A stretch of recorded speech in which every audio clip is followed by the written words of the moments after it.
Setyembre 2001 sa Maynila. Isang ordinaryong babae ang bigla na lang naglaho na parang bula. Iginiit ng kanyang asawa na nag-iisa niyang pamilya na siya ay naglayas. Nakakagulat, ang trabaho ng lalaking ito ay hepe ng investigasyon sa kanilang presinto, isang mataas na opisyal ng pulisya.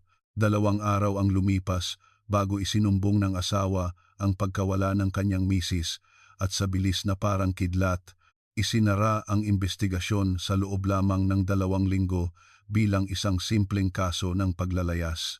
Sa isang panahon kung saan hindi pa gaanong ginagamit ang cellphone location tracking o scientific investigation, may isang lalaking nangarap ng perpektong krimen nagtatago sa likod ng dambuhalang kalasag ng kapangyarihan. Ngunit pagkalipas ng 10 taon, bagamat sinasabing ang mga patay ay hindi na nakapagsasalita, ang katotohanang nakalibing sa ilalim ng lupa ay kusa ng umusbong at lumabas mula sa kinababaunan nito. Isang kasalukuyang hepe ng investigasyon ang personal na namahala sa paghahanap sa kanyang nawawalang asawa, isang kakatuwang pangyayari. Susuriin natin ang kasuklam-suklam na katotohanan sa likod ng kapangyarihang ginamit upang pagtakpan ang isang krimen sa halip na gamitin ang mga kamay na iyon upang manghuli ng kriminal. Simulan na natin ang kwento ng araw na iyon. Disyembre 11, ika-10 ng umaga. Sa isang redevelopment area sa Tondo, Maynila, humahampas ang napakalamig na hangin ng taglamig. Ang isang bahay na gawa sa pulang ladrilyo na nakatakdang gibain ay halos gumuho na at mula sa mga basag na bintana nito ay maririnig ang ugong ng hangin. Si Mang Tonyo, ang operator ng backhoe, ay pailing-iling na hinila ang lumalangit-ngit na lever ng kanyang sasakyan. Lintik, ang lamig ng panahon. Dapat gibain na agad ang mga bahay na ganito na parang may multo, bulong niya. Nang igalaw ni Mang Tonyo ang control stick, ang dambuhalang pala ng bakal ay bumaon sa lupa. Kay Araaka. Ang lumang sementadong sahig ay nagsimulang gumuho na may kasamang malakas na tunog. Ngunit sa sandaling iyon, nang muling hahatakin ni Mang Tonyo ang lever, naramdaman niya sa kanyang mga daliri na may sumabit na mabigat at makunat na bagay sa dulo ng makina. Kumunot ang noo ni Mang Tonyo at dali-dali niyang itinigil ang makina. Ano to? Bakal kaya? Nagtatakang binuksan ni Mang Tonyo ang pinto ng kanyang sasakyan at tumalon pababa. Sa pagitan ng mga bitak sa semento, kasama ng alikabok, ay may nakalitaw na isang bagay na maputi-puti. Maingat na pinagpag ni Mang Tonyo ang lupa gamit ang kanyang kamay na may suot na guwantes. At sa isang iglap, nanlaki ang mga mata ni Mang Tonyo. Hindi iyon buto ng hayop, malinaw na buto iyon ng tao. Napaatras si Mang Tonyo, napaupo sa lupa, at napasigaw, tao, may buto rito. Sa sobrang gulat, balak sana ni Mang Tonyo na kunin ang kanyang cellphone mula sa bulsa, ngunit nadulas ito sa kanyang kamay at nahulog sa lupa. Makalipas ang halos 1 oras mula nang tumawag siya, ang tahimik na lugar ay pinasok ng 3 sasakyan ng pulis na may malalakas na sirena. Si Detective Jose Joey De Leon ng Homicide Division ng Manila Police District, MPD, ay mabilis na bumaba mula sa sasakyan at pumasok sa loob ng police line. Sa edad na 42, bilang isang veteranong detective na maraming pinagdaanan, matalas ang kanyang mga mata. Nilapitan ni Detective De Leon si Mang Tonyo na nanginginig sa takot. Kayo po ba ang nag-report? Saan niyo po nakita? Tanong niya. Si Mang Tonyo, na akmang sisindihan sana ang sigarilyo, ay hindi man lang ito na isubo at itinuro ang loob ng abandonadong bahay. Doon po, sir. Habang hinuhukay ko yung sahig, biglang may lumitaw na puti. Tumango si Detective De Leon at kasama ang mga taga-forensics, pumasok sila sa loob. Sa ilalim ng mga basag na piraso ng semento, sa lalim na halos 50 sentimetro, isang kalansay na mahigpit na binalot sa makapal na plastik at lumang kumot ang tumambad sa kanilang harapan, isang kalunos-lunos na tanawin. Yumuko si Detective De Leon at maingat na itinaas ang dulo ng plastik na puno ng lupa. Hindi ito basta lang inilibing, malinaw na sinadya itong itago ng napakalalim. Napailing si Detective De Leon at inutusan ang kasamang taga-forensics. Tingnan mo to. Sinementuhan pa para pagtakpan. Talagang plinano. Police Officer Santos, ipadala agad to sa PNP Crime Lab at halughugin ang buong paligid. Opo, sir. Sisimulan na po namin agad ang paghahalughog, malakas na sagot ng forensic officer habang kinukuhanan ng litrato ang ebidensya. Dahan-dahang nilibot ni Detective De Leon ang maalikabok na bahay at bumulong sa sarili. Kung sino man ang gumawa nito, napakasama niya. Paano kaya siya nakakatulog sa gabi matapos maglibing ng tao? Samantala, nang hapong iyon, sa opisina ng Homicide Division ng MPD, ang pinakabatang detective na si Maria Ria Santos ay halos matunaw na ang monitor sa kakatitig habang naghahanap ng datos. Sa edad na 29, bagamat bata pa, isa siyang mahusay na investigador na magaling sa paghalungkat ng mga dokumento. Bigla, tumayo si Ria mula sa kanyang upuan at sumigaw, "Sir, tingnan niyo po ito." Si Detective De Leon na nagtitimpla ng 3-in-1 na kape sa isang papel na baso ay lumapit sa pwesto ni Ria. "Bakit? May nahanap ka na ba?" Iniharap ni Ria ang isang salansan ng mga dokumentong kanyang inimprenta sa harap mismo ni Detective De Leon. Ang may-ari po ng bahay na to ay nasa isang home for the aged na mula pa noong 1999. Bakante po yung bahay. Pero may isang missing person report na isinampa noong 2001 na eksaktong tumutugma. Kinuha ni Detective De Leon ang mga dokumento at kumunot ang noo. 2001, 10 taon na ang nakalipas. Sino? Lumunok si Ria at maingat na nagsalita. Cynthia Reyes, 47 anyos noon. Pero medyo kakaiba po ang nag-report. Natigilan si Detective De Leon sa paglilipat ng mga papel. Kakaiba? Bakit? Itinuro ni Ria ang monitor gamit ang kanyang daliri at hininaan ang boses. Ang mismong humawak sa kaso ng pagkawala niya noon ay ang asawa niya, si Ricardo Morales. Isa siyang police colonel noon. Sa sandaling iyon, tumaas ang kilay ni Detective De Leon. Ano? Yung asawa ang mismong investigador? Isang koronel? Opo, at ang mas nakakagulat pa po, isinara ang kaso bilang isang simpleng paglalayas 2 linggo lang matapos i-report. Pinaniwalaan lang ang salaysay ng asawa. Mariing ikinagat ni Detective De Leon ang kanyang labi at malakas na ibinagsak ang mga dokumento sa mesa. Isang asawa ng mataas na opisyal ng pulisya ang nawala, ngunit ang mismong asawa ang nagtakip sa kaso.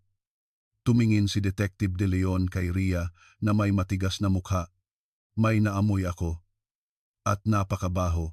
Ria, ipadala mo agad ang dental records sa crime lab. Ipahambing mo sa mga record 10 taon na ang nakalipas." "Opo sir, ipadadala ko na po agad," sagot ni Ria na may determinadong ekspresyon. Makalipas ang 3 araw, dumating ang resulta mula sa PNP Crime Laboratory. Ang kalansay na natagpuan sa ilalim ng abandonadong bahay ay tumugma kay Cynthia Reyes, ang babaeng nawala 10 taon na ang nakalipas. Mahigpit na hinawakan ni Detective De Leon ang resulta, halos malukot ito at malalim na bumuntong hininga. 10 taon siyang nasa ilalim ng malamig na semento.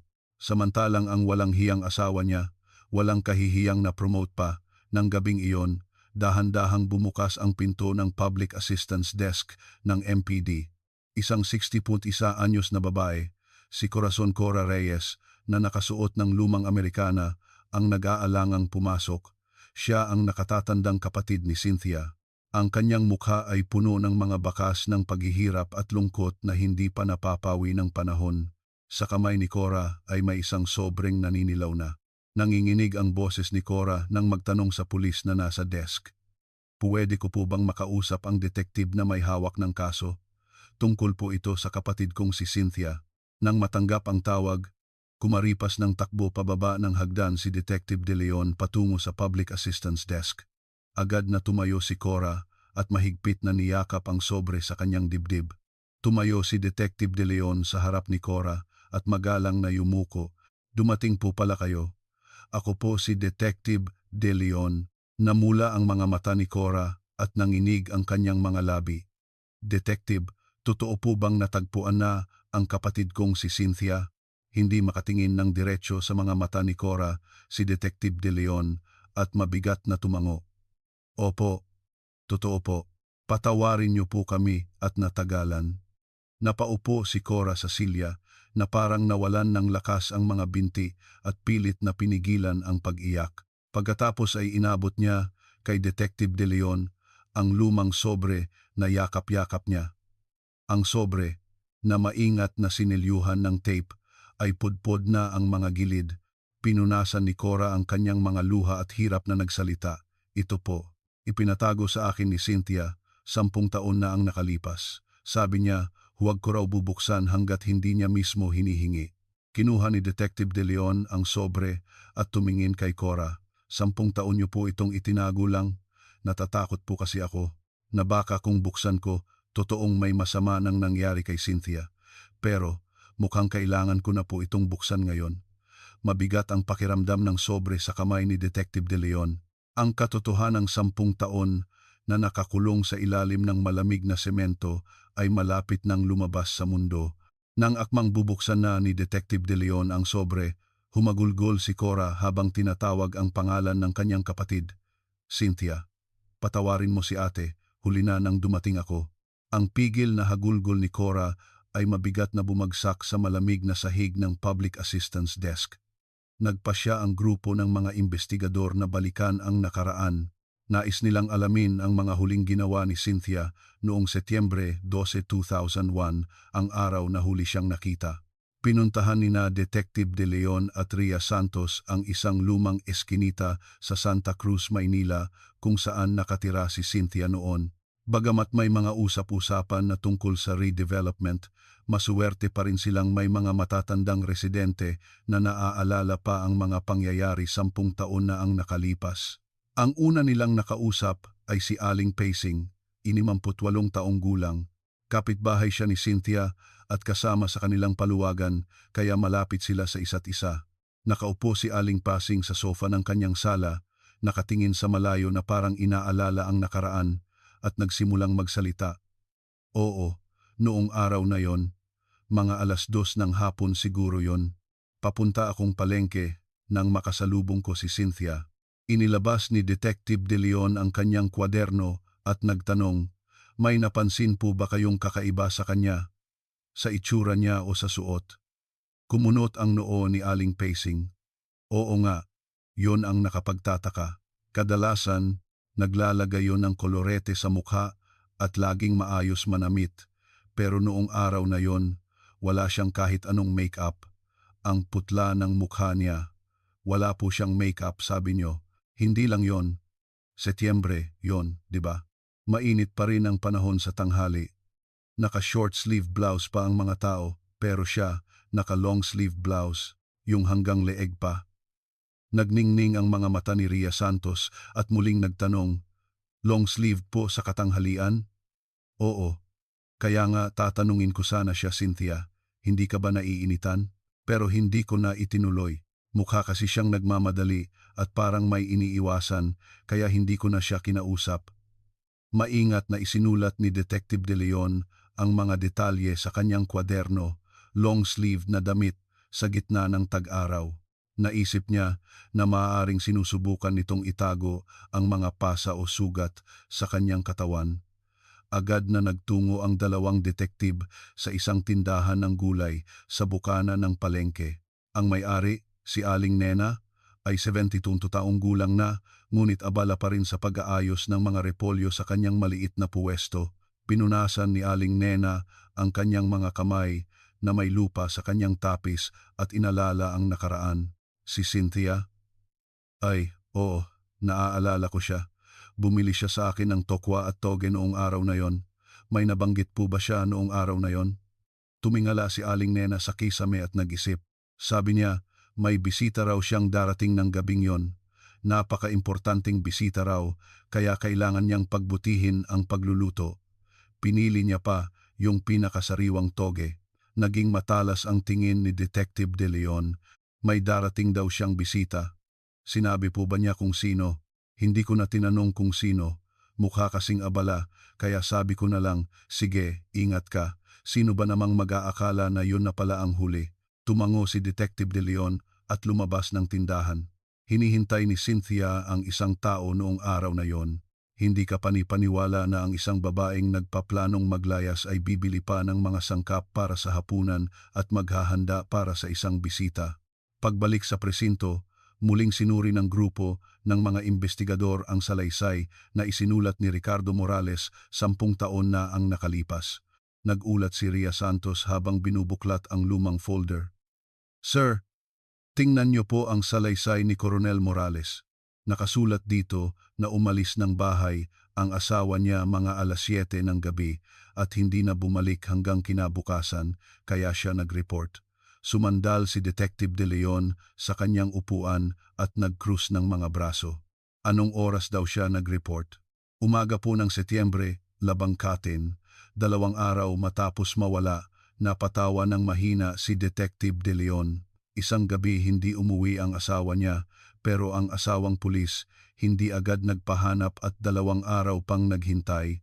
At pagkatapos, sasabihing naglayas lang? Opo. Kakatwa po, di ba? Karaniwan, ipapatrace agad ang lokasyon ng cellphone. Bumulong si Detective De Leon habang nakahawak sa kanyang baba. Hindi siya naghintay. Gumawa siya ng paraan para magkaroon ng oras. Oras para maglinis. Inilatag ni Ria Santos ang isa pang dokumento sa mesa. Yung kapatid po ng biktima, Signang Cora Reyes, ay hindi man lang pinansin. Ano ang sinasabi? Tumawag daw po sa kanya ang kapatid niya noong katapusan ng Agosto, umiiyak. Sabi raw, hindi na niya kaya sa bahay na yon. Mamamatay na raw siya sa kabubugbog, gusto na raw niyang makipaghiwalay. Hinablot ni Detective De Leon ang dokumento. At itong importanteng impormasyon na to, hindi na isama sa report. Opo, si Coronel Morales na siyang humahawak ng kaso ang nagsabi na overacting at hysterical daw ang kanyang bayaw. Isang malakas na suntok ang pinakawalan ni Detective De Leon sa mesa, ang asawa ang hepe ng investigasyon at ang desperadong panawagan ng tulong ng kanyang misis ay isinantabi bilang isang pinalaking kasinungalingan.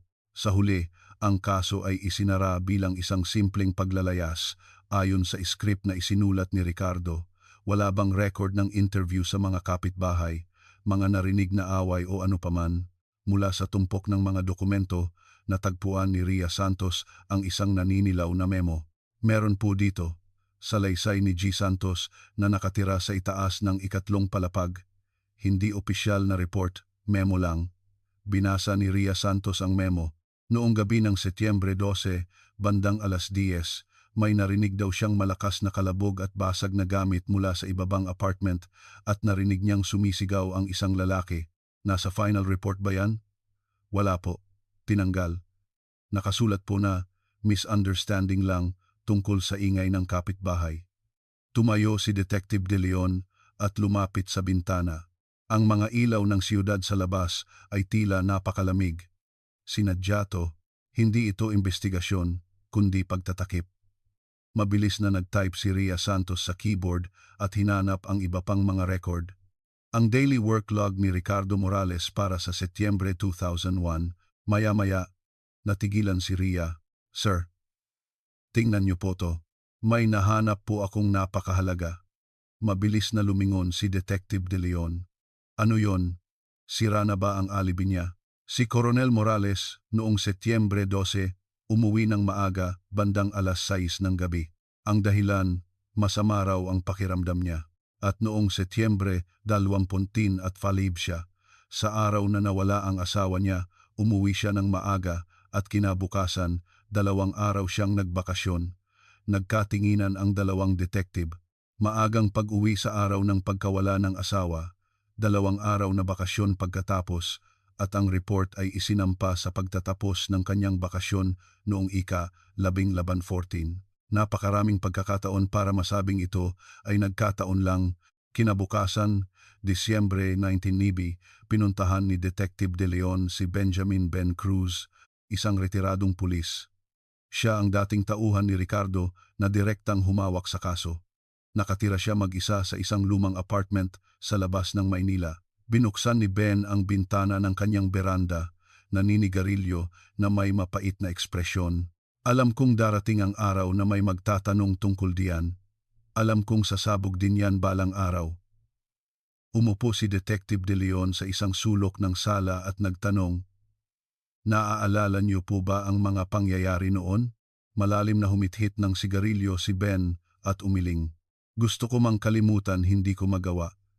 Yan ang pinakamalansa at pinakamaduming kaso sa 30 taon kong pagiging pulis." "Ano po ang pinaka-nag-aalala sa inyo?" Marahas na pinatay ni Ben ang sigarilyo sa ashtray. Si Coronel Morales mismo ang nagdidikta kung paano iimbestigahan, kaso ng pagkawala ng sarili niyang asawa, pero siya ang umaaktong hepe. Ayaw niyang papuntahin ang forensics. Sabi niya'y naglayas lang daw, kaya libutin lang ang paligid at bilisan. Wala ni isa sa amin ang kumontra. Wala po bang nagreklamo? May mali po sa proseso, di ba? Napatawa si Ben ng mapakla. Hepe yon. Kumpare niya ang district director. Anong magagawa naming mga ordinaryong pulis? Lahat kami, tikom ang bibig, at nagmamasid lang. Tumingin ng diretso si Detective De Leon sa mga mata ni Ben. May iba pa po ba kayong napansin na kakaiba noon? Sandaling natahimik si Ben, at pagkatapos ay nagsalita sa mahinang boses. Masyadong mabilis natapos ang kaso nang walang ebidensya. 2 linggo lang matapos i-report, sarado na ang kaso. Kalokohan yon. Karaniwan, inaabot yan ng buwan o taon. Parang may isang taong nagmamadaling itago ang lahat. Mabigat na tumango si Detective De Leon. 10 taon na ang nakalipas. Ginamit ni Ricardo ang kanyang posisyon at kapangyarihan upang ganap na pagtakpan ang pagkamatay ng kanyang asawa. Pagbalik sa presinto, muling ipinatawag ni Detective De Leon si Cora Reyes. Kailangan niyang kumpirmahin ang tungkol sa lumang sobre na iniwan nito kagabi. Umupo si Cora sa silya ng interrogation room at tahimik na tinitigan ang sobre sa mesa. Maingat na nagtanong si Detective De Leon, Reyes, kailan po eksaktong ibinigay sa inyo ng kapatid niyo ang sobreng ito?" Muling namasa ang mga mata ni Cora. 2 araw bago siya mawala.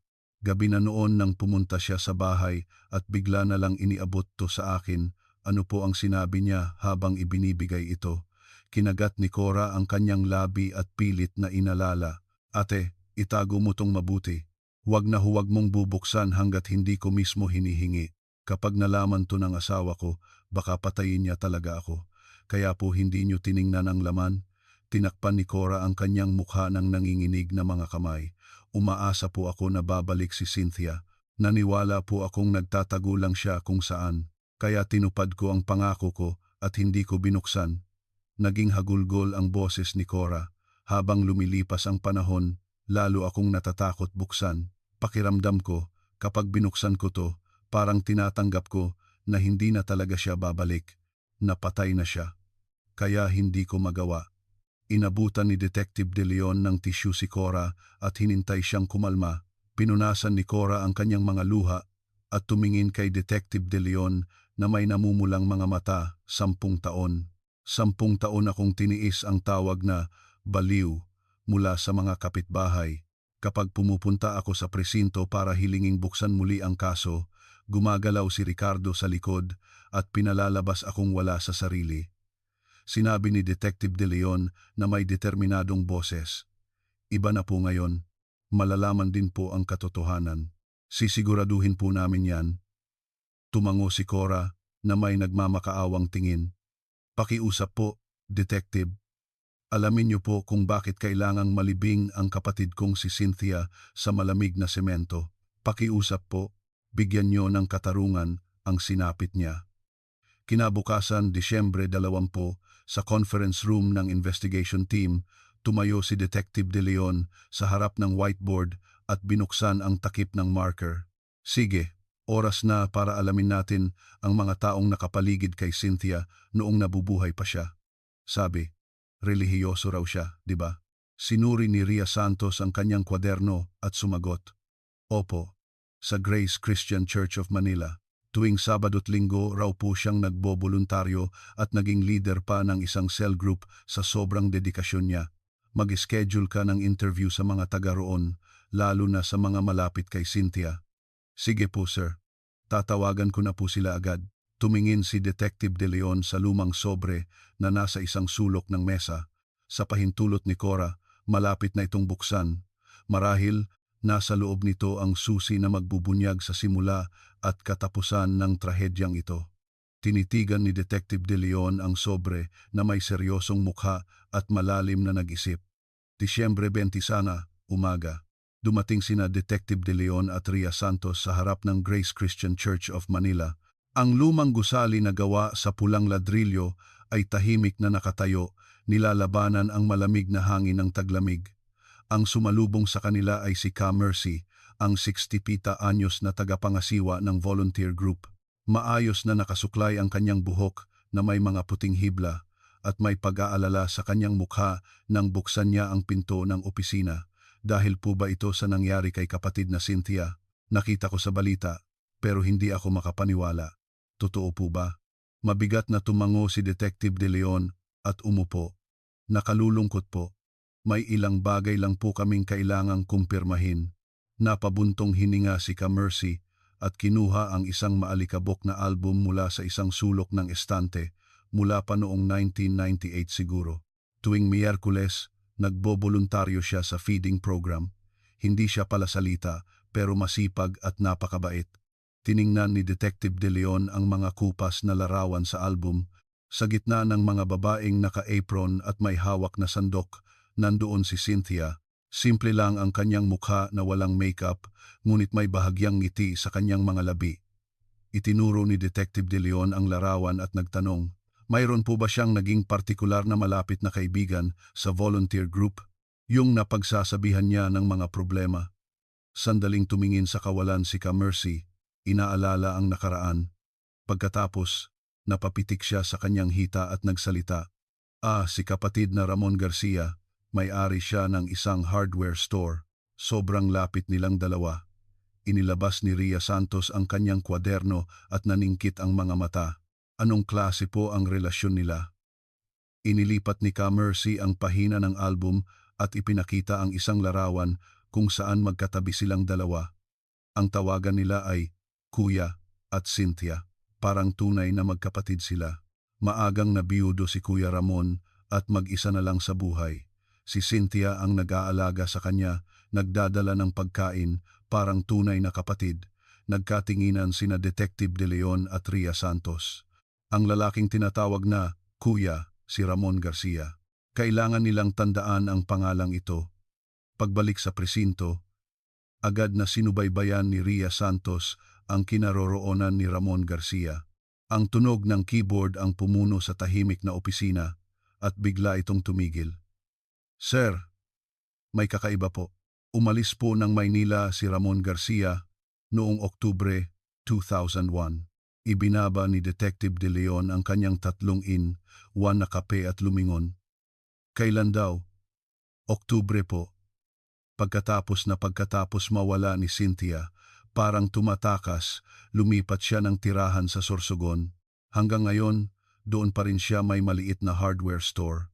Naging matalas ang tingin ni Detective De Leon. Nang mawala ang babae, ang tinatawag niyang kuya ay biglang naglaho. May naamoy akong di maganda. Kinabukasan Disyembre 22, agad na nagmaneho si Detective De Leon papuntang Sorsogon. Malayo pa mula sa sentro ng Sorsogon City. Sa ilalim ng isang lumang bubong na yero, nakita niya ang isang kalawanging karatula na may nakasulat na Dalisay Hardware. Sa harap ng tindahan, nagkalat ang iba't ibang tubo at kasangkapan. Naramdaman siguro ang kanyang pagdating, lumabas mula sa loob ng tindahan ang 60 anyos na si Ramon Garcia. Puno ng grasa ang kanyang damit pantrabaho at malalalim ang mga kulubot sa mukha. Mas matanda na siyang tingnan kumpara sa larawan, 10 taon na ang nakalipas. Sino po sila? May bibilhin po ba kayo? Inilabas ni Detective De Leon ang kanyang police ID mula sa bulsa. Galing po ako sa MPD. Kilala niyo po ba si Cynthia Reyes? Sa sandaling iyon, namutla ang mukha ni Ramon at nabitawan niya ang hawak na guwantes. Matagal siyang hindi nakapagsalita at pagkatapos ay nanginginig na itinuro ang isang plastik na upuan sa loob ng tindahan. Pasok po kayo. Sa maliit na tindahan na amoy langis, magkaharap silang umupo sa magkabilang gilid ng isang lumang panggatong. Tinitigan ni Ramon ang apoy sa panggatong at unang nagsalita. Napanood ko po sa balita ang tungkol kay Cynthia.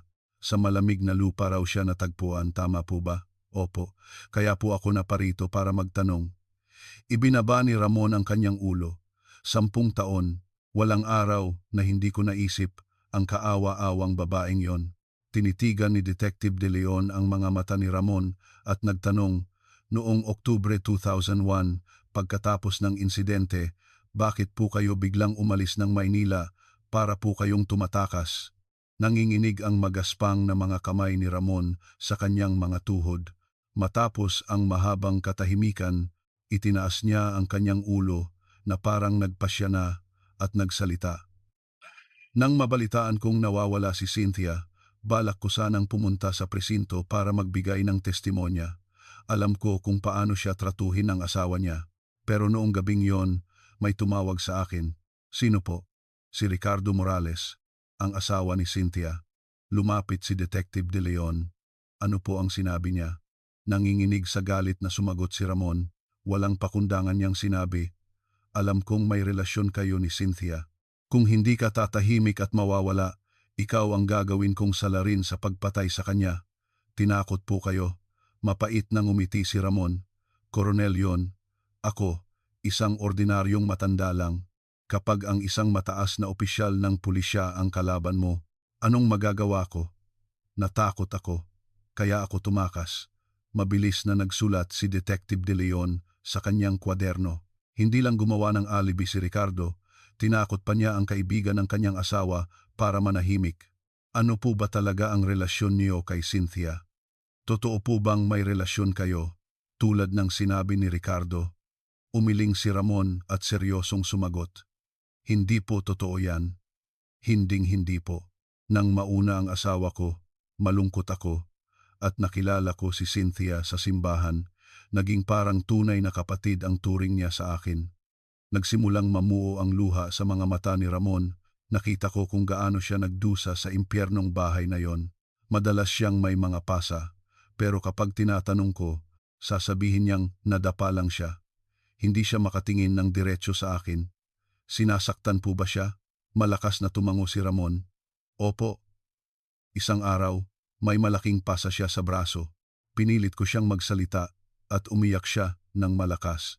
Sabi niya, parang hayop daw ang asawa niya.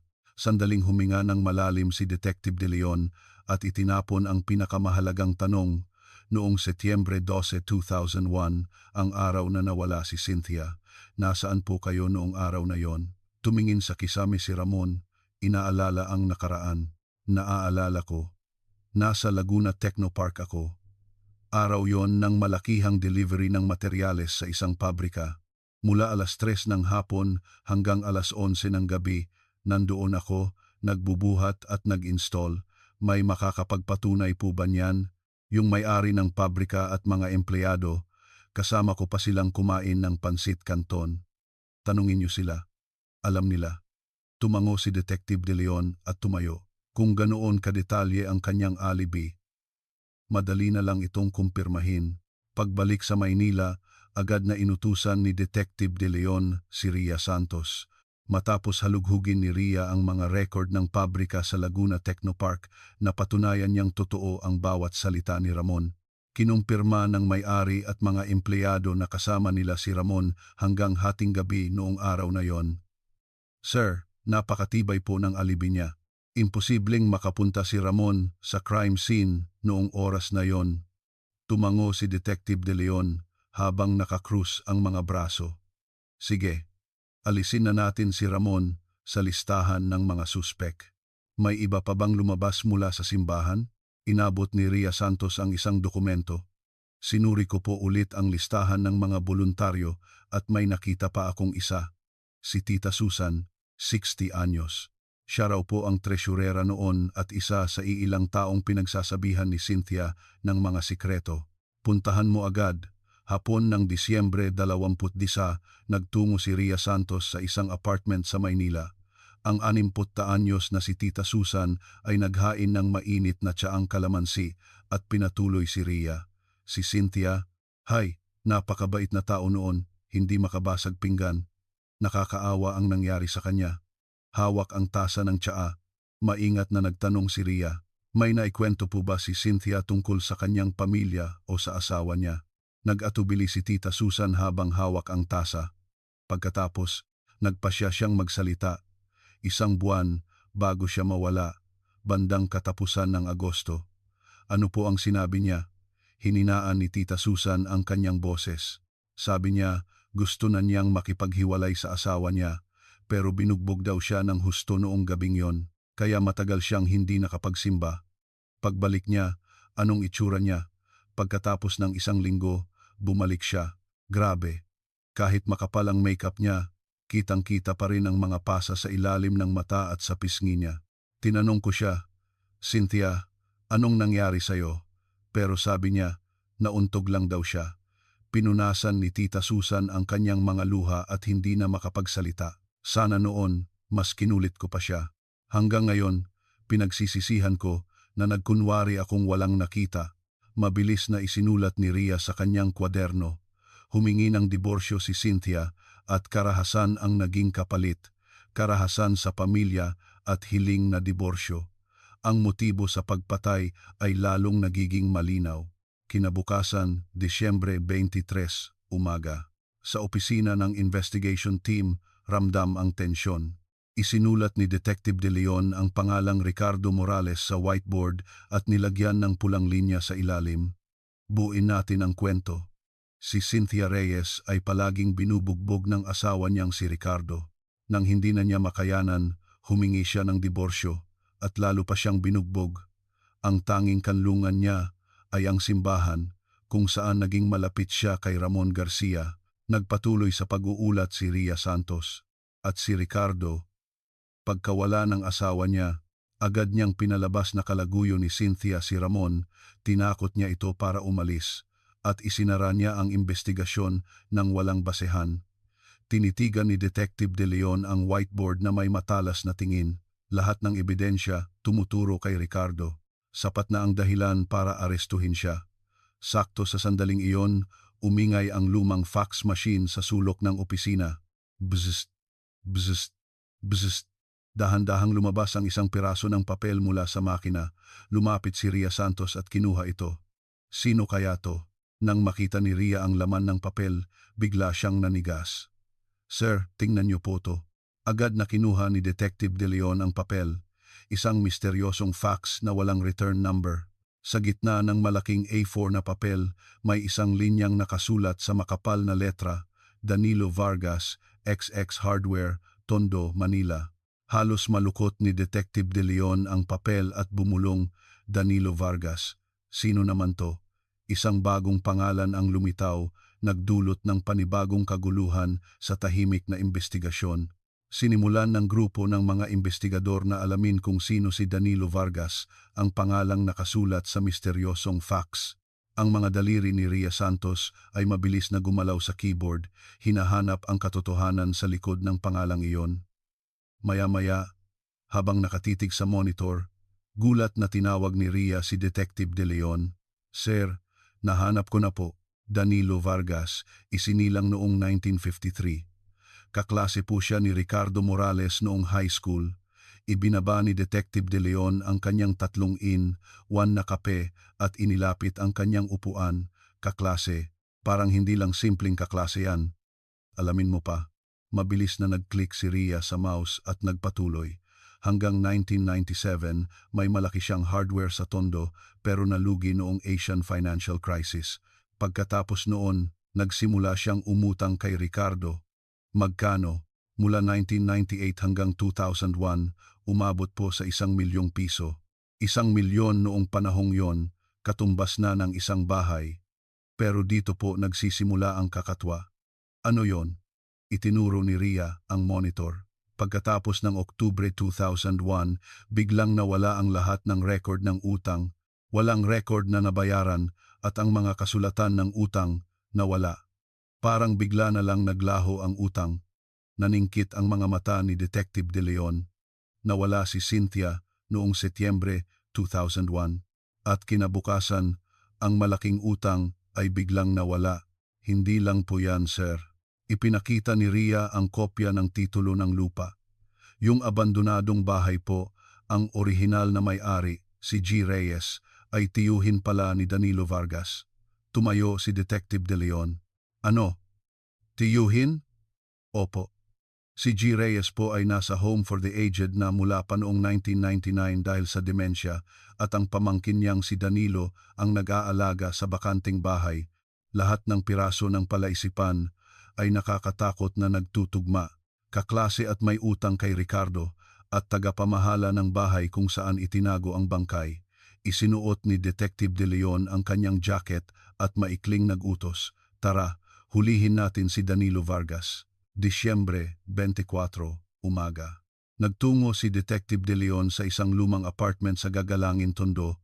Nang pindutin niya ang doorbell, may narinig siyang ingay sa loob at maya-maya bahagyang bumukas ang pinto.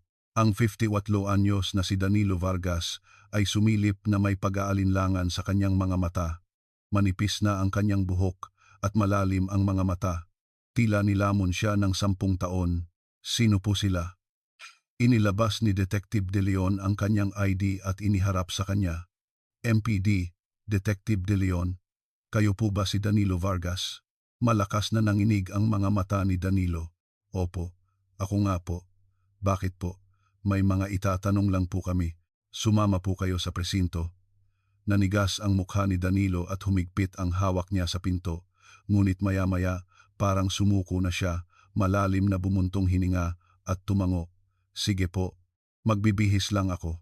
Sa interrogation room ng presinto, hindi mapakali si Danilo habang nanginginig ang kanyang mga binti. Umupo si Detective De Leon sa tapat niya at malakas na ibinagsak ang isang sobreng may mga dokumento sa mesa. Kilala mo ba si Cynthia Reyes? Nag-ikot ang mga mata ni Danilo, hindi alam kung saan titingin. Narinig ko lang po ang pangalan niya. Saan? Kay Ricardo, sa kaibigan ko. Asawa raw niya. Inilabas ni Detective De Leon ang isang dokumento at inilagay sa harap ni Danilo, yung bahay sa Tondo na pag-aari ng tiyuhin mong si G. Reyes. Naalala mo ba? Nagsimulang manginig ang mga daliri ni Danilo. Opo. Mula nang pumasok sa Home for the Aged ang tiyuhin ko, ako na po ang tumitingin-tingin doon. May nakitang kalansay sa ilalim ng sementadong sahig ng bahay na yon. Kalansay ni Cynthia Reyes. Biglang namutla ang mukha ni Danilo, nanginginig ang kanyang mga labi, hindi siya makapagsalita at nanigas sa kanyang kinauupuan. Tinitigan siya ni Detective De Leon. Malamig na pawis ang bumuhos sa noo ni Danilo. Samantala, sa opisina, hinahanap ni Ria Santos ang pinagmulan ng fax. Maya-maya, hawak ang telepono, tumaas ang boses ni Ria. Sir, nahanap ko na po ang pinagmulan ng fax. Isang stationery shop malapit sa bahay ni Danilo. Naaalala raw po ng may-ari na isang babaeng nasa 50s ang nagpadala. Agad na sinuri ni Ria ang pamilya ni Danilo. Asawa, Lorna Vargas, isinilang noong 1955, 56 taong gulang ngayon. Sir, asawa po ni Danilo. Mukhang ang asawa ang nagsumbong sa kanya. Nag-utos si Detective De Leon sa radyo. Puntahan mo. Kapag nagsalita ang asawa, tapos na to. Agad na nagtungo si Ria sa bahay ni Danilo. Nang pindutin niya ang doorbell, isang babaeng payat ang nagbukas ng pinto. Si Lorna Vargas, pulis po. Ma'am, pwede po ba tayong mag-usap sandali? Tiningnan ni Lorna si Ria na may takot sa mga mata. Wala po akong alam sa ginawa ng asawa ko. Umuwi na po kayo. Kayo po ang nagpadala ng fax, di ba? Pangalan at address ng asawa niyo. Biglang nagbago ang ekspresyon ni Lorna. Matagal siyang nakahawak sa pinto at pagkatapos ay nagsimulang tumulo ang kanyang mga luha habang tumatango. Dahan-dahang nagtanong si Ria, bakit niyo po ginawa? Pwedeng makulong ang asawa niyo. Binuksan ni Lorna ang pinto at mahinang nagsalita, pasok po kayo. Nakaupo sa lumang sofa sa sala, pinunasan ni Lorna ang kanyang mga luha gamit ang panyo at nagsimulang magsalita. 30 taon na kaming kasal. Ang tanging ligaya ko na lang ay makita ang apo ko. Sige po, magsalita po kayo. 10 taon nang hindi makatulog ng maayos ang asawa ko. Bigla na lang siyang babangon sa gabi, sisigaw, at nanginginig sa malamig na pawis, humihingi ng tawad, patawad Cynthia, patawad. Mabilis na isinulat ni Ria sa kanyang kwaderno. 10 taon po siyang ganyan? Tumango si Lorna. Kamakailan lang, nang marinig niya sa balita na may nakitang kalansay, nanginginig siya na parang dahon. Noon ko naramdaman. Mula sa isang drawer sa kwarto, kinuha ni Lorna ang isang lukot na papel at ibinigay kay Ria. Hinalughog ko ang mga gamit niya nang hindi niya alam. Ito ang nakita ko. Binuklat ni Ria ang papel. Isang kasunduan na isinulat sa lumang papel, ang utang na 1 milyong piso ni Danilo Vargas kay Ricardo Morales ay pinapatawad na ng buo. Oktubre 2001. Nang makita ko to, sigurado na ako, gumawa ng masama ang asawa ko dahil sa pera. 10 taon siyang pinahirapan ng konsensya niya.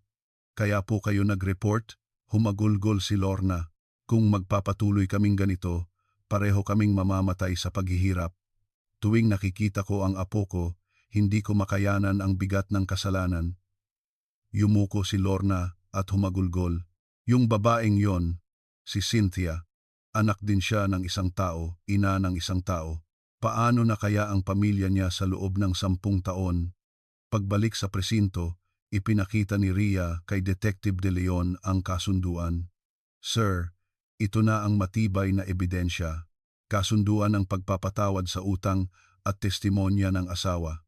Tumango si Detective De Leon habang tinitingnan ang kasunduan. Wala nang kawala si Danilo. Disyembre 25, madaling araw. Sa gitna ng katahimikan ng Pasko, abala ang investigation team. Sinusuri ni Ria ang mga tawag ni Danilo nang bigla siyang sumigaw. Sir, mula nang matagpuan ang kalansay, sunod-sunod ang tawag ni Ricardo kay Danilo. Napakaraming tawag.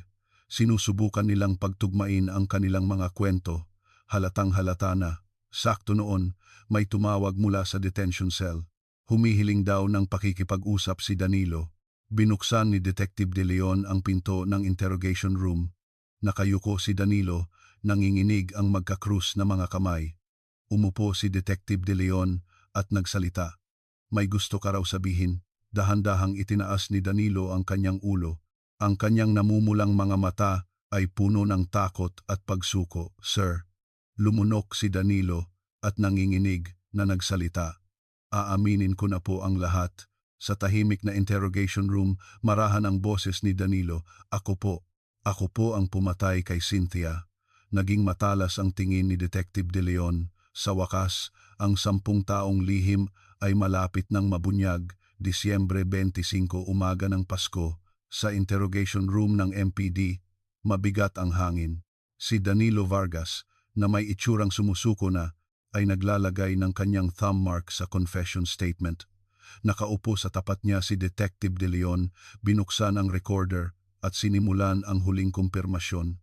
Uulitin ko ang tanong, ano ang eksaktong nangyari noong gabing iyon? Nakayuko si Danilo, nakatingin sa sahig, at parang robot na bumulong. Mga 10:10 ng gabi noon, pinuntahan ko si Geeng Cynthia sa bahay niya at nagtalo kami tungkol sa pera. Bigla, hindi ko napigilan ang galit ko at sinakal ko siya. Sinakal mo siya? Opo. Nang matauhan ako, wala na siyang hininga. Tumigil sa pagsasalita si Danilo at yumuko. Isang perpektong pag-amin. Ngunit, hindi pa rin mapakali si Detective De Leon. Para itong isang pira-pirasong puzzle na pilit pinagtagpi, mayroong hindi nagtutugma. Biglang bumukas ang pinto ng interrogation room at pumasok si Ria Santos. Sir, kailangan niyo pong lumabas sandali. Dumating na po ang autopsy report mula sa crime lab. Lumabas si Detective De Leon sa hallway at agad na inabot ni Ria ang mga dokumento. Sir, tingnan niyo po to. Ibang-iba po. Mabilis na binasa ni Detective De Leon ang report. Ang sanhi ng pagkamatay ayon sa pagsusuri ng kalansay, pagkabiyak ng bungo, malakas na trauma sa ulo dahil sa isang matigas na bagay, at sa ilalim, ang pinakamahalagang linya, walang nakitang bali o pinsala sa mga buto ng leeg. Napatawa si Detective De Leon ng mapakla. Sinakal daw niya, pero buo ang mga buto sa leeg at basag ang bungo. Itong si Danilo, pumatay ng tao pero hindi man lang maalala kung paano niya pinatay. Tumango si Ria na may seryosong mukha. Opo, salungat po ang salaysay ni Danilo sa scientific evidence. Hindi po ito tugma. Minasahe ni Detective De Leon ang report at muling tiningnan ang pinto ng interrogation room. Kailangan ko pa siyang idiin. Nagsisinungaling siya. Pumasok muli si Detective De Leon sa interrogation room at marahas na hinila ang upuan. Si Danilo ay nakayuko pa rin at hindi gumagalaw. G. Vargas, saan po ulit eksakto ang lugar ng krimen? Nagulat si Danilo at nag-ikot ang mga mata. Sa sala po. Sa sofa. Tinapik-tapik ni Detective De Leon ang mesa gamit ang ballpen. Hindi ba't kanina? Sa kwarto ang sinabi mo? Nagbago ang itsura ni Danilo. Opo. Sa kwarto nga po. Sa kwarto kami nag-away. Nagkamali lang po ako. 10 taon na po kasi. Naningkit ang mga mata ni Detective De Leon. Nakalimutan mo ang lugar kung saan ka pumatay ng tao. Sige, yung sasakyan na ginamit mo para ilipat ang bangkay, anong sasakyan yon? Isang truck po. Anong truck? Lumunok si Danilo at nautal. Isang porter po. Kulay asul na porter. Isang malakas na sampal sa mesa ang pinakawalan ni Detective De Leon. Hoy G. Vargas, hindi ba't kanina isang van ang sinabi mo? Napapitlag si Danilo. Nagsimulang manginig ang kanyang mga kamay at ang kanyang mga labi ay nangatal. Kasi, ano po, tumayo si Detective De Leon at malamig na nagsalita. Hindi ikaw ang kriminal, tama? Sino ang pinagtatakpan mo? Lumabas si Detective De Leon sa interrogation room. Sa hallway, naghihintay si Ria at agad na nagulat. Sir, nakumpirma ko na po ang ginawa ni Danilo noong Setyembre 12. Anong nahanap mo? May alibi ba siya? Ipinakita ni Ria ang kanyang kwaderno. Opo, hanggang alas 10 ng gabi, nasa isang paboritong bar siya sa Tondo, ang bahay kainan, kasama ang mga katrabaho niya sa construction. Naaalala pa ng may-ari ng bar at ng 2 kasama niya. Lasing na lasing daw si Danilo at kumakanta pa hanggang alas 10 ng gabi? Opo, huling nakita si Cynthia ng alas 2 ng hapon. At ang tinatayang oras ng pagkawala niya ay pagkatapos ng alas 7 ng gabi. Noong mga oras na yon, si Danilo ay nasa bar at nagkakantahan. Imposible po. Tumingin sa labas si Detective De Leon at malalim na bumuntong hininga. Ang pag-amin ni Danilo ay puno ng butas. Hindi tugma ang oras, pabago-bago ang lugar ng krimen at higit sa lahat, mayroon siyang perpektong alibi. Ito ay isang malinaw na kasinungalingan. Bakit siya kusang susuko at aamin sa isang krimen na hindi niya ginawa? Maingat na nagtanong si Ria. Bakit niya sasagutin ang kasalanan ng pagpatay? Ipinasok ni Detective De Leon ang kanyang mga kamay sa bulsa at bumulong dahil tinatakot siya ng isang bagay na mas nakakatakot pa kaysa sa sarili niyang buhay. At sa likod nito, si Ricardo ang nakatayo, sigurado ako. Kinabukasan, Disyembre 26, muling isinailalim sa interogasyon si Danilo. Iba na ang bunigi. Dahan-dahan, inilatag ni Detective De Leon sa mesa ang autopsy report at ang mga ebidensya ng alibi. G. Vargas, ang salaysay mo ay isang nobela at isang napakahinang nobela. Nanatiling tikom ang bibig ni Danilo, pinagpapawisan ng malamig. Ang biktima ay hindi sinakal, pinalo siya sa ulo ng isang matigas na bagay. At noong oras na iyon, nasa bar ka. May 3 testigo, malakas na nanginig ang mga mata ni Danilo. Bakit mo inaako ang isang krimen na hindi mo ginawa? Sino ang nag-utos sa'yo? Umiling si Danilo at bumulong. Hindi po. Ako po ang pumatay. Pakiusap po. Lumapit si Detective De Leon at tinitigan si Danilo sa mata. Si Ricardo ba? Nang marinig ang pangalang iyon, napuno ng takot ang mga mata ni Danilo, tulad ng isang pako. Idiniin ni Detective De Leon ang kanyang salita. Pamilya mo ba? Tinakot ka ba niya? Nasasaktan ang pamilya mo? Sa isang salitang iyon, gumuho ang depensa ni Danilo. Tinakpan niya ang kanyang mukha ng dalawang kamay at humagulgol. Nagpadala siya ng mga litrato. Anong litrato? Humihikbing ibinunyag ni Danilo. Litrato ng pinto ng bahay ng anak kong babae at litrato ng apo kong kalalabas lang, nakasakay sa stroller. Kinagat ni Detective De Leon ang kanyang labi. Isang dating mataas na opisyal ng pulisya na ginagamit ang isang sanggol para manakot, kumukulo ang dugo niya sa galit. Tumawag si Ricardo at sinabing, "Akuin mo ang lahat. Tutal, ikaw ang nagtapon ng bangkay, kaya kasabwat ka rin, di ba? Kung mananahimik ka at papasok sa kulungan, gagawin kong komportable ang buhay ng anak at apo mo. Pero kung iba ang sasabihin mo," hindi na natapos ni Danilo ang kanyang sinasabi at isinubsob ang kanyang ulo sa mesa, humahagulgol. "Natakot po ako. Natakot ako na baka may mangyari sa mga anak ko. Sobrang takot ko po." Tumayo si Detective De Leon at hinawakan ang balikat ni Danilo. "Sige na, poprotektahan namin kayo. Ang pamilya mo, hindi sila magagalaw ni Ricardo." Naging malinaw na tinakot ni Ricardo si Danilo para gumawa ng maling pag-amin at lituhin ang investigasyon. Nang hapong iyon, tumunog ang cellphone ni Detective De Leon. Ang retiradong pulis na si Ben Cruz. "Detective, si Bento. Napanood ko sa balita, kaya napatawag ako." "Opo sir, anong meron?" Hininaan ni Ben ang kanyang boses. "Noong 2001, pagkatapos isara ang kaso, nakita ko si Coronel Morales na kausap si Danilo sa isang sulok ng parking lot ng presinto." "Nakita niyo po mismo?" "Oo, may inabot si Coronel Morales na isang makapal na sobre kay Danilo. Si Danilo naman, yumuyuko habang tinatanggap yon.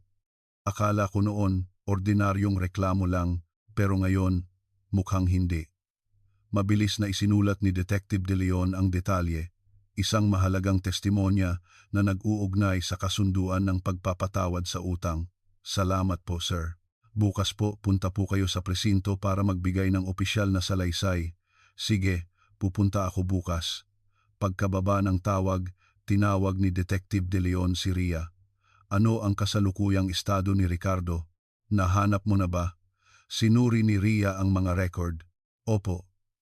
Nagretiro siya noong 2009 bilang koronel at hindi po maganda ang kalagayan niya. May stage 3 colon cancer siya at naka-confine sa isang private room sa St. Luke's Medical Center sa Quezon City. Mahirap daw pong kumilos dahil sa chemotherapy." Tumingin si Detective De Leon sa maulap na langit sa labas. Kahit nakahiga sa ospital, nang aabuso pa rin. Napakasama talaga. Kinuha ni Detective De Leon ang kanyang jacket. Wala na siyang tatakasan. "Bukas, pupunta tayo sa ospital.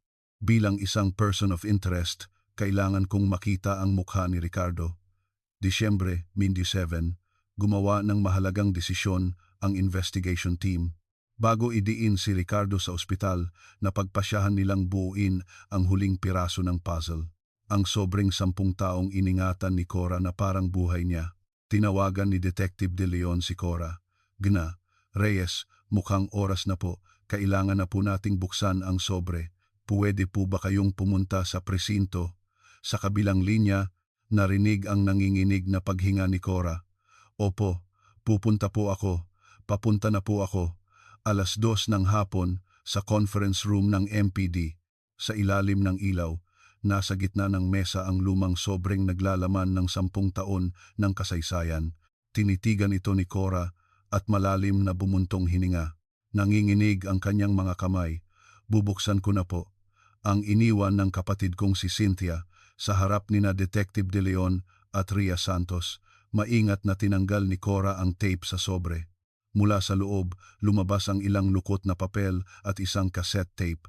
Dahan-dahang binuklat ni Cora ang mga papel at sa loob nito, isang sulat kamay na liham mula kay Cynthia. Nang basahin niya ang unang linya, bumagsak ang malalaking butil ng luha mula sa kanyang mga mata papunta sa papel. Tahimik na kinuha ni Detective De Leon ang liham. Ang katotohanang 10 taon na nakalibing sa malamig na kadiliman ay sa wakas ay nagsisimula ng magsalita. 2:00 ng hapon, Disyembre 27, Sa isang tahimik na conference room ng investigation team, tuluyang binuksan ni Detective De Leon ang sobre. Lumabas mula rito ang 4 na piraso ng papel. 3 pahina ng sulat kamay na liham mula kay Cynthia at isang lumang kopya ng medical certificate. Nanginginig na kinuha ni Detective De Leon ang unang liham. Nakasulat dito, ayon sa PETSA, ang mga araw ng impyerno na dinanas ng isang babae 10 taon na ang nakalipas, Marso 11, 1999. Sinampal dahil maalat daw ang ulam. Agosto 7, 1999. Pinilipit ang braso dahil sa pagsagot. Pebrero 27, dumating na lasing at sinipa ako sa tiyan. Hindi na naipagpatuloy ni Detective De Leon ang pagbasa at kinagat ang kanyang labi. Hindi ito simpleng away mag-asawa, kundi isang talaan ng malupit at walang awang karahasan na tumagal ng 3 taon. Sa tabi niya, nanginginig sa galit si Rhea Santos habang nakakuyom ang mga kamao, hayop. Hirap na binuklat ni Detective De Leon ang ikalawang pahina. Nakasulat dito, sa nanginginig na sulat kamay, ang malinaw na takot. Sinabi kong gusto ko nang makipaghiwalay. Ngumiti lang siya at sinabing, isa lang ang paraan para makaalis ka sa bahay na to bilang isang bangkay. Hindi mata ng tao ang mga mata niya noon. Napahikbi si Cora at tinakpan ang kanyang bibig. Sa huling pahina, nakasulat ang huling habilin ni Cynthia sa mundo. Setyembre 10, 2001. Ate, kung binabasa mo ang liham na to, may masama nang nangyari sa akin. Pakiusap, pumunta ka sa pulis at ipaimbestiga mo si Ricardo. Siya ang may gawa. Ang petsa ay Setyembre 10, 2001. 2 araw bago siya tuluyang maglaho. Napasubsob si Cora sa mesa at humagulgol. Cynthia, kawawa kong kapatid, patawarin mo si ate. Namumula ang mga mata ni Detective De Leon nang kunin niya ang huling piraso ng papel. Isang kopya ng medical certificate na may petsang Agosto 25, 2001 mula sa isang klinika sa Maynila. Pinsala, bali ng 2 tadyang at maraming pasa sa mukha sa ilalim ng special notes. Ayon sa pasyente, nahulog daw sa hagdanan sa bahay. Inabot ni Detective De Leon ang medical certificate kay Rhea at maikling nag-utos. Hanapin mo ang klinikang ito. At ang doktor na gumamot sa kanya, hanapin mo kahit saang sulok ng mundo. Matapos ang masusing paghahanap, nalaman ni Rhea na nagsara na ang klinika noong 2005. Ngunit hindi siya sumuko at sa huli, natagpuan niya na ang dating may-ari, si Dr. Santos, ay retirado na at nakatira sa isang tahimik na lugar sa labas ng Maynila. Agad na nagtungo si Rhea sa bahay ni Dr. Santos. Ang 72 anyos na doktor na nagdidilig ng mga halaman sa hardin ay tumingala nang makita ang hindi pamilyar na bisita. Sino po sila? Magalang na yumuko si Rhea. Mula po ako sa MPD. Dr. Santos, may itatanong lang po ako tungkol sa isang pasyente nyo noong 2001. Ibinaba ni Dr. Santos ang pandilig at kumunot ang noo. 2001? Matagal na yon. Paano ko pa maaalala yon sa edad kong to? Inilabas ni Rhea ang kopya ng medical certificate at ipinakita kay Dr. Santos. Isang pasyente po na nagngangalang Cynthia Reyes. Bali po ang tadyang niya. Isinuot ni Dr. Santos ang kanyang salamin at matagal na tiningnan ang dokumento. Bigla, nanlaki ang kanyang mga mata na parang may naalala. Naaalala ko na siya. Naaalala niyo po? Ngumuso si Dr. Santos at ibinalik ang medical certificate.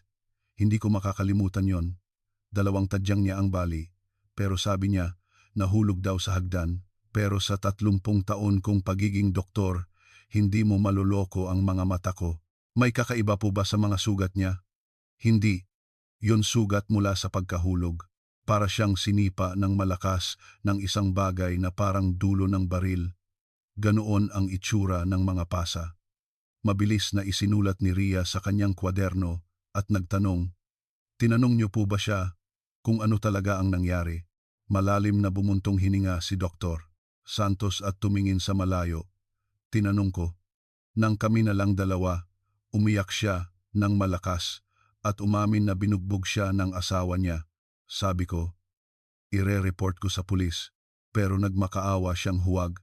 Bakit po? Dahil daw sa anak niya. Ayaw niyang ma-shock ang anak niya. Nagmakaawa siya, nailihim ko na lang, hay, lay sana noon, pinilit ko pa ring i-report. Isang malalim na pagsisisi ang bumalot sa mukha ni Dr. Santos. May masama sigurong nangyari sa pasyenteng yon hindi sumagot si Ria at mabigat na yumuko na lang. Disyembre 28, umaga. Sa opisina ng Homicide Division, idinikit ng investigation team ang lahat ng ebidensya sa whiteboard at binuo ang huling puzzle. Nilagyan ni Detective De Leon ng pulang bilog ang pangalan ni Ricardo, Buod. Sa pamamagitan ng liham ni Cynthia, napatunayan natin ang 3 taon ng paulit-ulit na karahasan. Ang banta ng pagpatay dahil sa hiling na diborsyo ay kumpirmado at sa testimonya ng doktor, malinaw na ang bali sa tadyang ay dahil sa pambubugbog. Nagdagdag si Ria na may seryosong ekspresyon. Malinaw na rin po ang motibo. Nang humingi ng diborsyo ang asawa, natakot siyang masira ang kanyang reputasyon at posisyon sa lipunan, kaya pinatahimik niya ito. Isang malakas na sampal sa mesa ang pinakawalan ni Detective De Leon at tumayo. Sapat na to. I-report na to sa itaas at humingi ng warrant of arrest. Si Ricardo Morales, suspect na siya ngayon. Nang umagang iyon, inilabas ng korte ang arrest warrant. Walang sirena, isang sasakyan ng pulis ang dahan-dahang pumasok sa isang university hospital sa Quezon City. Sa ika-6 na palapag, sa isang special room, nakahiga ang 59 na anyos na si Ricardo Morales, nagtatago sa likod ng kanyang colon cancer treatment. Kalbo na siya dahil sa chemotherapy at payat na parang kalansay, ngunit ang kanyang mga mata ay puno pa rin ng galit. Blag. Binuksan ni Detective De Leon ang pinto ng walang katok. Inis na lumingon si Ricardo. Sino yan? Nurse, MPD, Homicide, Detective De Leon. Ikaw ang sadya ko, Ricardo Morales. Nanginig ang mga mata ni Ricardo, ngunit agad siyang nagkunwaring kalmado. Wala ka bang modo? Kung may kailangan ka, dumaan ka sa abogado ko. Marahas na hinila ni Detective De Leon ang isang upuan at umupo sa tabi ng kama. Mula sa kanyang bag, inilabas niya ang mga liham ni Cynthia at ang medical certificate at iniharap sa kanya. Basahin mo muna to. Tiningnan ni Ricardo ang mga papel at kumunot ang noo. Ano to? Ang huling habilin at reklamo ng asawa mo. Nakasulat dito ng detalyado kung paano mo siya binugbog at tinakot sa loob ng 3 taon. Lumingon si Ricardo at walang kahihiyang sumagot. Huwag kang gumawa ng kwento.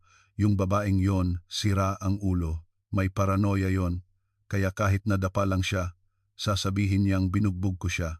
Ngumisi si Detective De Leon at tinapik ang medical certificate. Talaga, noong Agosto 2001, bali ang 2 tadyang niya. Sabi ng doktor, si Dr. Santos, hindi yun sugat mula sa pagkahulog kundi mula sa malakas na sipa. At umamin daw ang pasyente na asawa niya ang may gawa. May testimonya na kami. Nanginginig ang mga kalamnan sa mukha ni Ricardo. Anong alam ng matandang doktor na yon? Lumapit si Detective De Leon at tinitigan si Ricardo sa mata at umamin na si Danilo Vargas. Sinabi niyang inutusan mo siya. Nayanig ang mga mata ni Ricardo. Ano? Yung tangang yon. Sinabi ni Danilo na inutusan mo siyang ilipat ang bangkay. Pero may isang nakakatuwang bagay. Ipinakita ni Detective De Leon ang autopsy report. Ang sanhi ng pagkamatay ay dahil sa palo sa ulo. Pero si Danilo, sinabi niyang sinakal niya. Hindi tugma ang sanhi ng pagkamatay. Ibig sabihin, hindi si Danilo ang pumatay. Kung ganoon, ang isa pang tao sa loob ng kwartong iyon, ikaw ang pumatay. Hindi makapagsalita si Ricardo. Bumuhos ang malamig na pawis sa kanyang noo at higit sa lahat, tinakot mo ang pamilya ni Danilo. Nagpadala ka ng litrato ng anak at apo niya. Isang dating mataas na opisyal ng pulisya. Napakadumi mong maglaro. Umiwas ng tingin si Ricardo at tumingin sa labas ng bintana. Naintindihan na niyang wala ng silbi ang pagtanggi. Tumayo si Detective De Leon at nagdeklara, Ricardo Morales, inaaresto ka namin para sa kasong pagpatay at pagtatago ng bangkay ni Cynthia Reyes noong 2001. Pumasok ang mga pulis sa kwarto at hinawakan ang magkabilang braso ni Ricardo. Sa kanyang payat na pulso, isang malamig na posas ang kumalansing. Dahil sa iyong kalagayan, ililipat ka namin sa Hospital Detention Facility. Doon ka maghanda para pagbayaran ang iyong kasalanan. Habang hinihila palabas si Ricardo, bumulong si Detective De Leon kay Ria. Ria, kumuha ka agad ng search warrant para sa bahay ni Ricardo. Baka may iba pa siyang tinatago. Halughugin natin lahat, kahit ang alikabok. Opo sir, sagot ni Ria. Nagsara ang pinto ng kwarto at sa ibabaw ng kama, naiwan ang isang lukot na medical certificate. Ang tila matibay na kastilyo ni Ricardo ay gumuho na parang buhangin dahil sa isang liham. Disyembre 29 umaga. Dumating ang grupo ng mga investigador sa bahay ni Ricardo Morales, isang 2 palapag na bahay sa isang tahimik na lugar sa Maynila. Ipinakita ni Detective De Leon ang search warrant at binuksan ang pinto. Malinis at maayos ang loob ng bahay. Sa dingding ng sala, nakasabit ang mga larawan ni Ricardo noong nasa serbisyo pa siya. Nakasuniforme, tumatanggap ng medalya. Mga larawan kasama ang mga kasamahan. Tiningnan lang ni Detective De Leon ang mga larawan. Haluhugin niyo ang bodega. Tumango si Ria at nagtungo sa likod bahay. Nang buksan niya ang lumang pinto ng bodega, sumalubong sa kanya ang amoy ng alikabok. Sa loob, nakatambak ang mga lumang kahon ng kasangkapan. Isa-isang inilipat ni Ria ang mga kahon. Nang iangat niya ang ikatlong kahon, may nakita siya sa sahig, isang kalawanging tubo na bakal. Isinuot ni Ria ang kanyang guwantes at kinuha ito. Sir, tingnan niyo po. To. Pumasok si Detective De Leon sa bodega. Naningkit ang kanyang mga mata habang tinitingnan ang tubo. Kunin mo yan bilang ebidensya. Ipadala sa crime lab. Sakto noon, may narinig silang boses mula sa may pinto. Anong nangyayari dito? Isang 30 anyos na lalaki ang nakatayo. Ang anak ni Ricardo, si Paulo Morales. Puno ng pagtataka ang kanyang mukha. Lumapit si Detective De Leon. Kayo po ba si Paulo Morales? May ilang itatanong lang po kami. May nangyari po ba sa tatay ko? Itinuro ni Detective De Leon ang bodega. Ginamit niyo po ba ang bodegang yan? Umiling si Paulo. Ang tatay ko lang po ang gumagamit niyan. Hindi pa po ako nakakapasok diyan. Tumango si Detective De Leon. Isang anino ng pagkabalisa ang dumaan sa mga mata ni Paulo. Ano po ba ang ginawa ng tatay ko? Hindi sumagot si Detective De Leon. Habang nakatulala si Paulo, tinapos ng grupo ang paghahalughog. Pagbalik sa presinto, muling isinailalim sa interogasyon si Danilo. Umupo si Detective De Leon sa tapat niya. G. Vargas, sinusubukan ni Ricardo na ipasa sa iyo ang lahat ng sisi. Itinaas ni Danilo ang kanyang ulo. Namumula ang kanyang mga mata. Ano po? Sinabi niyang ikaw lang ang may gawa, wala raw siyang alam. Nagbago ang mukha ni Danilo. Kinuyom niya ang kanyang mga kamao at nanginginig. Yung taong yon, ganoon ba ang sinabi niya? Tahimik na nagsalita si Detective De Leon. Sabihin mo ang totoo. Ano ang nangyari noong gabing yon? Matagal na natahimik si Danilo. Tinakpan niya ang kanyang mukha at malalim na bumuntong hininga. At dahan-dahan, nagsimula siyang magsalita. Mga 11:00 ng gabi noon, tumawag si Ricardo. Ano ang sinabi niya? Pumunta raw ako sa bahay niya para tumulong. May emergency daw. Nanginginig ang boses ni Danilo. Pagdating ko sa bahay ni Ricardo, si Cynthia, Aya, nakahandusay sa sahig ng sala. Lumapit si Detective De Leon. Patay na ba siya? Tumango si Danilo. Hindi na siya gumagalaw. May dugo sa ulo niya. Hindi na natapos ni Danilo ang kanyang sinasabi. Nanginginig ang kanyang mga balikat. Ano ang sinabi ni Ricardo? Pinunasan ni Danilo ang kanyang mga luha. Aksidente raw. Nagtalo sila at naitulak niya. Tapos nabagok ang ulo. Nagtanong si Detective De Leon. At pagkatapos, nanginginig ang mga kamay ni Danilo. Sabi niya, kakalimutan na niya ang utang ko, ang buong 1 milyon. Basta tulungan ko lang siyang ayusin yon. Yumuko si Danilo. Baon po ako sa utang noon. Mula nang malugi ang negosyo ko, hindi na ako makabangon. Naaawa ako sa asawa at anak ko. Nabasag ang boses ni Danilo, kaya tinanggap ko ang alok niya. Isinakay ko ang bangkay ni Cynthia sa truck ko. Nagtanong si Detective De Leon, saan mo dinala? Sa bahay ng tiyuhin ko, yung bakanting bahay sa Tondo. Nasa home for the aged ang tiyuhin ko, kaya walang tao roon. Hinawakan ni Danilo ang kanyang mga tuhod, hukay ko ang sahig ng ulingan at inilibing ko siya. Pagkatapos, binuhusan ko ng semento. Tumango si Detective De Leon. Ano ang sinabi mo kay Ricardo? Nag-atubili si Danilo. Sinabi kong itinapon ko sa dagat. Nagsinungaling ka. Tumango si Danilo. Para sa siguro. Kung sakaling hindi niya tuparin ang pangako niya o itakwil ako, gagamitin ko yon. Naningkit ang mga mata ni Detective De Leon. Pero bakit hindi mo ginamit? Ngumiti ng mapakla si Danilo. Natakot ako. Sa loob ng 10 taon, wala akong lakas ng loob na gamitin ang baraha na yon. At nang matagpuan ang kalansay, pakiramdam ko, ako naman ang nasa bitag. Tumayo si Detective De Leon. Tapos na ang pag-amin ni Danilo. Disyembre 30, dumating ang resulta ng pagsusuri sa tubo mula sa crime lab. Dala ni Ria ang resulta. Sir, may nakitang bakas ng dugo sa tubo. Ang DNA, tumutugma kay Cynthia Reyes. Kinuha ni Detective De Leon ang resulta. Kahit 10 taon na ang nakalipas, naroon pa rin ang ebidensya. Simulan na natin ang huling interogasyon kay Ricardo. Sa isang espesyal na silid sa ospital, nakaupo si Ricardo sa kama. Umupo si Detective De Leon sa tapat niya.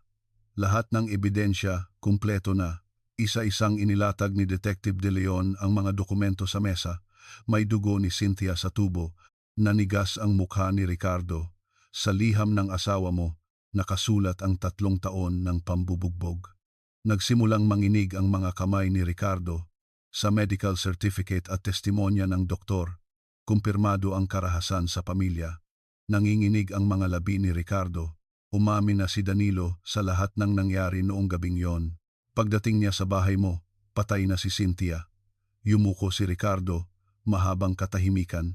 Setyembre 12, 2001, umuwi ka ng maaga, alas 6 ng gabi. Setyembre 13 at 14, nakalive ka. Lahat yan, kumpirmado na. Tinitigan ni Detective De Leon si Ricardo. Wala ka nang maitatago. Matagal na nakaupo si Ricardo nang walang imik. Habang nakatingin sa labas, namuo ang luha sa kanyang mga mata at bigla nagsalita siya. Huwag niyo lang sanang ipaalam sa anak ko. Nabasag ang boses ni Ricardo. Si Paulo. Pakiusap. Tahimik na nagmamasid si Detective De Leon. Gumuho na ang balikat ni Ricardo.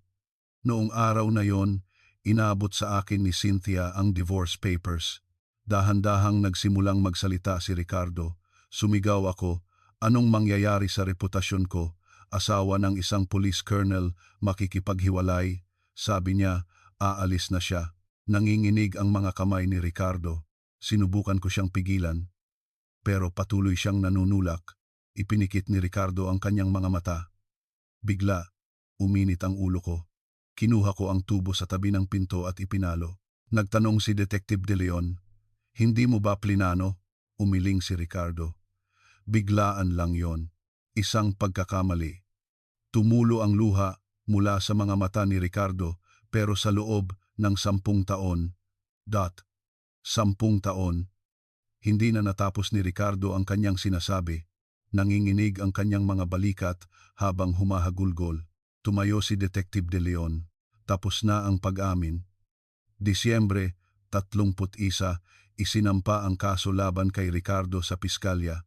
Si Danilo ay isinampa rin para sa kasong pagtulong sa pagtago ng bangkay at pagwasak ng ebidensya. Ang 10 taong nakasarang kaso ng pagkawala ni Cynthia Reyes ay opisyal nang naging isang kaso ng pagpatay. Tumingin sa labas si Detective De Leon, huling araw ng Disyembre. Malamig ang hangin, Marso 2012, sa Regional Trial Court ng Maynila. Nagsimula ang unang paglilitis kay Ricardo Morales. Puno ng tao ang korte. Itinulak si Ricardo papasok sa korte na naka-wheelchair. Lubhang nang hina na ang kanyang katawan dahil sa cancer. Halos kalbo na siya at payat na parang kalansay. Sa isang gilid, nakaupo si Cora Reyes. Nakaluksa at magkadaap ang mga kamay. Sa kabilang panig, nakayuko si Paulo. Malayo ang pagitan nilang dalawa. Umupo ang hukom. Sisumulan na ang paglilitis sa akusadong si Ricardo Morales. Unang nagsalita ang piskal. Ang akusado, noong gabi ng Setyembre 12, 2001, ay pinalo sa ulo ng isang matigas na bagay ang kanyang asawang si Cynthia Reyes na humantong sa pagkamatay nito matapos hilingin ng biktima ang diborsyo. Inilipat ng piskal ang mga papel. Sinasabi ng akusado na ito ay isang crime of passion. Ngunit base sa kanyang mga kilos pagkatapos ng insidente, malinaw na ito ay isang planadong pagtatakip. Binasa ng piskal ang listahan ng ebidensya. Ang akusado ang mismong humawak sa investigasyon at isinara ito bilang isang kaso ng paglalayas. Tinanggal niya ang testimonya ng mga saksi at tinakot ang saksing si Ramon Garcia para umalis ng bayan. Ginamit niya ang kasabwat na si Danilo Vargas para itago ang bangkay. Nagbulungan ang mga tao. Nanginginig ang mga kamay ni Cora. Tumayo ang abogado ni Ricardo. Inaamin po ng akusado na ito ay isang crime of passion. 10 taon po siyang pinahirapan ng konsensya at kasalukuyang may stage 3 colon cancer. Hinihiling po namin ang inyong pag-unawa. Tumango ang hukom. Simulan na ang pagtatanong sa mga saksi. Tumayo sa witness stand si Ramon Garcia. Ang 60 anyos na si Ramon ay halatang kinakabahan. Nagtanong ang piskal, "Saksi, noong Oktubre 2001, bigla po kayong umalis ng Maynila, tama po ba?" Tumango si Ramon, "Opo, tinakot po ako ni Ricardo Morales." "Anong klasing pananakot?" Nanginginig ang boses ni Ramon. Sinabi niyang, "Ikaw ang suspek. Mas mabuti pang manahimik ka at mawala." Muling nagbulungan ang mga tao. "Paano po kayo nabuhay sa loob ng 10 taon? Yumuko si Ramon. "Pinahirapan po ako ng konsensya dahil hindi ko naprotektahan si Cynthia. Walang araw na naging mapayapa para sa akin." Namula ang mga mata ni Ramon. Sumunod na tumayo sa witness stand ang retiradong pulis na si Ben Cruz. Ang 67 anyos na si Ben ay may matigas na ekspresyon. Nagtanong ang piskal, "Noong 2001, ano po ang bunigi ng investigasyon?" Sumagot si Ben, "Naramdaman kong may mali sa takbo ng investigasyon pero walang nangahas na magsalita laban sa koronel. Bakit po hindi kayo nagsalita?" Mapait nang umiti si Ben. "Dahil koronel siya." "Sino ang kokontra?" Humarap si Ben sa mga tao at yumuko. "Sana noon, nagkaroon ako ng lakas ng loob. Humihingi po ako ng tawad sa pamilya ng biktima." Pinunasan ni Cora ang kanyang mga luha. Sa buong paglilitis, nakaupo sa pinakalikod si Lorna Vargas. Hindi siya ipinatawag bilang saksi. Nakayuko lang siya sa buong panahon. Hunyo 2012, araw ng paghatol. Binasa ng hukom ang desisyon. Ang akusadong si Ricardo Morales ay hinahatulan ng 15 taong pagkakakulong. Yumuko si Ricardo habang nasa wheelchair. Ang akusadong si Danilo Vargas ay hinahatulan ng 3 taong pagkakakulong. Ipinikit ni Danilo ang kanyang mga mata. Hindi na umapela si Ricardo dahil sa kanyang kalusugan, naging pinal ang hatol. Ngunit dahil sa hospital arrest, sa ospital niya pagsisilbihan ang kanyang sentensya. Pagkatapos ng hatol, tumayo si Paulo sa hagdanan ng korte. Pinagkaguluhan siya ng mga reporter. Namumutla ang mukha ni Paulo. "Ano po ang masasabi niyo?" Nanginginig na nagsalita si Paulo. "Humingi po ako ng tawad sa biktima at sa kanyang pamilya." Malalim na yumuko si Paulo. "Hindi ko man kayang pagbayaran ang kasalanan ng tatay ko, habang buhay po akong magsisisi." Itinaas ni Paulo ang kanyang ulo at bumaba ng hagdan. Mula noon, hindi na siya nakita sa publiko. Sa hallway ng korte, dahan-dahang lumabas si Lorna. Sakto namang naglalakad si Cora. Nagtama ang kanilang mga tingin. Unang huminto si Lorna at malalim na yumuko. Walang salitang binitiwan. Tiningnan lang siya ni Cora. Matagal silang nakatayo at walang imik na tumalikod si Cora. Taglagas ng 2012 sa isang sementeryo sa isang maliit na bayan sa probinsya. Inilibing ni Cora ang mga labi ng kanyang kapatid. Sa lapida, nakaukit, Cynthia Reyes, 1954-20. Sa wakas, nakauwi na. Lumuhod si Cora sa harap ng lapida. Hinaplos niya ang lupa at bumulong, Cynthia, magpahinga ka na. Dumalo rin sa libing si Ramon Garcia. Mula pa sa Sorsogon, nag-alay siya ng isang bungkus ng bulaklak sa lapida. Matagal siyang nakayuko. Tinawagan ni Cora si Detective De Leon. Sir, salamat po. Wala po yon. Nanginginig ang boses ni Cora. 10 taon akong tiniis ang tawag na baliw. Sa wakas, makakapagpahinga na ang kapatid ko. Tahimik na sumagot si Detective De Leon. Marami po kayong pinagdaanan. Pagkababa ng tawag, tumingin sa labas si Detective De Leon. Sumisikat ang araw ng taglagas. Taglamig ng taon ding iyon, may balitang kumalat. Hindi na dinadalaw ni Lorna si Danilo sa kulungan at naghain na ng divorce. Sumama si Lorna sa kanyang anak at apo. Tahimik na raw silang namumuhay. Disyembre 11, 2012, eksaktong 1 taon matapos matagpuan ang bangkay, pinuntahan ni Detective De Leon ang lugar sa Tondo. Mag-isa lang siya. Wala na ang abandonadong bahay, isang bakanteng lote na lang ang natira. Malamig ang hangin. Kumuha ng sigarilyo si Detective De Leon. Sa isang gilid ng lote, may nakasabit na tarpaulin. Redevelopment area.